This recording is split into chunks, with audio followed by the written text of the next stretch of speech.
Listen, I talked to, shout out to Malcolm Gandy, Mild Up Clothiers. That's my guy. Shut up. Yeah, I said your name. I talked to him morning after the fight, and I told him, oh snap, I meant to get something to you. I'm sending this to you right now anyway. I'm giving this to you right now anyway. Anyways. I talked to him and I told him, I said, you can tell clearly that they went back to the drawing board and they wrote on the drawing board in capital letters, PATIENCE, patience. Cause that's all we got from Rolly in this fight, which was good. Yeah, be patient. You don't gotta rush it and things like that. But again, let's game plan for this fighter. His patience was needed for this guy. It's like, this was like you said, they preached it so much, it's like all he worked on was to come here and work on his patience. Nothing else, Shawn, because patience is what's cost me a world title and my biggest fight ever. So for us to get back to that point, to beat Tank, I need to work on patience. Yeah. It's not that easy to beat Tank. Yeah. You was doing good, and I'll give credit to Rolly. After that fight, bro, I felt better about you after the Tank fight than I do now. Yeah. Wait, what? The performance he gave me versus Tank, I felt better about his future than I do now. Ooh. With a world title on his Dang, boy. Yeah. That's why I understand that. Yeah. Dang. With a world title. So then, but break that down. Like, what is it about now? Because he's like, break it down. And I think I don't know if I really gave Rolly a shot against Tank at the end of the day. But after a couple rounds, I'm like, this boy actually doing damn good. Yeah, 100%. Shout out to Bullet. I was like giving him all the credit. And it's like, don't turn it up. He wasn't turning it up. And then one moment I felt like Bullet just like, go get him. And it was not needed. So I felt like for 95% of that fight, I felt like he was doing his damn thing. Yeah. That 5%, that chant. Yeah, whatever that percent. Yeah, it breaks down to, fight was over. Yeah. And then this fight, I'm like, okay, we're going to get him, come here looking clean. But then what scared me is when I seen him get knocked out in sparring 4 months ago. I was like, that's not going to help his next fight. Yeah. Same shot. So I talked to Zittel, and you leaned in when you said that too, but I talked to Zittel, and Zittel said, I said, yo, what do you think about the knockdown in training? He said, it got him where he needed to be. He locked in after that sparring session. He said he got serious and he started really getting on his shit. I said, yeah, but what about the knockdown though in terms of his health? I said, I don't know how bad the knockdown was against Tank. I don't know how to measure knockouts. I said, but then you see the same thing in training, and now you got to wonder how healthy a fighter is. And so let's break down the first knockdown, and let's go back to just the first round. When I saw the patience, it's okay, cool. You learn from your mistakes. Now let's build on what we learned from. So he's been extra patient. Yeah. At the end of the day, you still Rolando Romero. Too patient. Yes. And it's one thing to be patient, but you got a good jab. It's one thing to be patient, but you're a really good counterpuncher. It's one thing to be patient, but you know how to use the ring and establish your distance and work from the outside. Rolly doesn't have any of that. And so it's like, I got to be patient, but to what you just said, I still got to be Rolly. You know what I mean? And it's like, no, we don't expect you to connect all the dots in one fight. I mean, obviously we want you to, but I personally know that you don't connect all the dots between one fight to the next. It just, a lot of times it doesn't happen that way. And so what you do is you take baby steps. We're going to work on being more patient, champ. If I feel like I need to, I'm going to pull you back at certain points, but you got to do you. Rolly comes into the ring and he does not do him at all. And you turn it up. You turn the manager mode. Trainer mode. Shawn started talking. Oh, man. Shawn's like, hey, do you, man. It's there. Take it. Listen. I see. You see what I see. Listen. Hey, Shawn was just like. And I was good with the first round. You're patient, cool, and I could see little things that were little things that you could and should improve on, whatever the case may be. But it got into the second round where you could see that he couldn't release. And then he gets knocked down in the third round, right? Yes. So that knockdown, I analyzed the knockdown. That knockdown, and it wasn't a crazy shot, Shawn.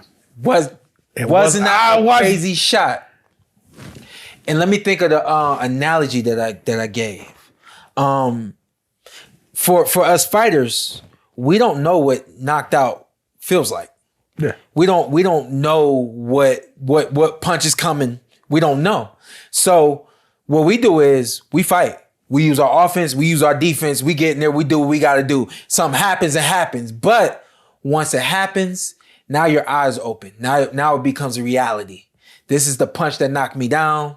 This is how I got hit. This is where my body position was. When you analyze everything that happens in a knockout, now you're aware. So what does that mean? When you see that punch Every time coming you're in that position, and you see that punch coming, it's almost like you regress. that little birdie's there. Yeah. And even though that wasn't a big shot, it was enough mentally for him to, I guess for the sake of words, just kind of get anxious and shell up and get outside of himself and go down. It wasn't a big shot. And I think that he was a little hurt after that, but no, it wasn't a big hellacious punch. Yeah. He went back to the corner kind of shaky. Yeah, just a little shaky. Yeah. But I think that was direct from him just knowing what it is now. Yeah. And his eyes were open, And so I saw after that knockdown, I stood up. I don't want Rolly to lose. Come on, Rolly, you got it. You got it. You got it. You got it. Then he makes it to the corner. And that's when it dawns on me. He's ready for this, but he's gun shy because that exchange the last time, what happened? Yeah. And I can't get into any exchanges like that anymore. And so I said, bump that. Like, I'm not about to let your mind play tricks on you. You kept trying to talk him through it. Yeah, I talked him through it. Shawn So wasn't going for it. I'm like, come on, Rolly, you got it. You got it. And I said, you see it? And he literally was listening. He literally was listening. I'm like, you see it, Rolly, you see it? Throw it right now. And it took me a good 2 to 3 rounds to realize what Rolly did not see that I saw. And you guys go back and take a watch. Look, he bounces too far out of range. Why does he do that? He does that because that's how he's learned how to move. I learned how to move and punch at the same time. Mm-hmm. I learned how to move, stop, and come right back. There's so many different techniques with movement and with stepping around and things like that. He doesn't have the fundamental techniques. He knows how to bounce and get away from you, but he does not know how to bounce, get away from you, but still be in play. And that's how I like to say it. Like, he kept taking himself out of the play. Mm-hmm. You want to take the play away from your opponent, but you don't want to go so far out of the space that now you take yourself out of play. And so I kept seeing him take himself out of the play. And I went from trying to just encourage him to throw the punches to I started saying, take a step back, Broly, stop and drop it. Yeah. Stop and drop it. And in fighting, we all know what that means. And then he didn't do it. And I could see his body language, like he started to see it. I said, yeah, you see it. It's right there. Stop and drop the right hand. Stop and drop the right hand. Boom. And he lands it on the dude. And it's like, now I cannot sit down because I know that he's listening to me and I can help him through this fight. Yeah.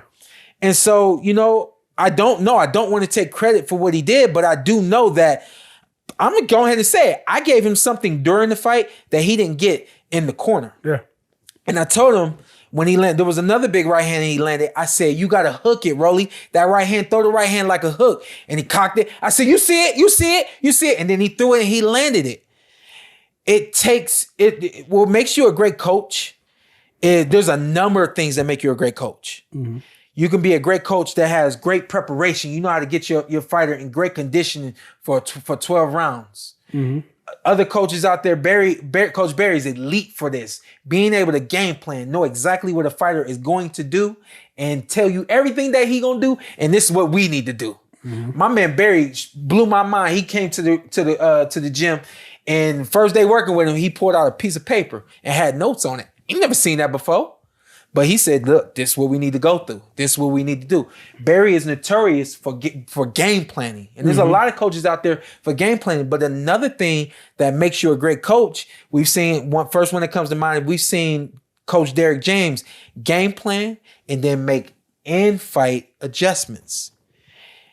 That's what makes you a really good coach.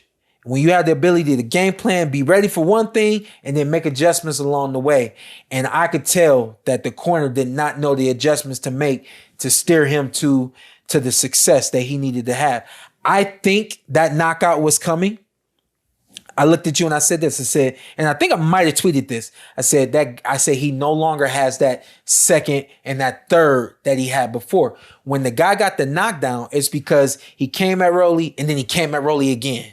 Rolly takes that big bounce back, and then he filled the space on that first bounce back. Rolly's on the ropes, and he threw the right punch. Rolly saw it coming, and I got, for the second way he helped, and it happened for him. But near the end of that fight, when he didn't have he didn't have the ability to go the and bounce, go. Yeah, he could go a little bit, but he didn't have the ability to go and then go again. And so once I saw that and I started telling Broly, I said, one step back and drop it. One step back and land it. I knew because the guy wasn't going to come anymore.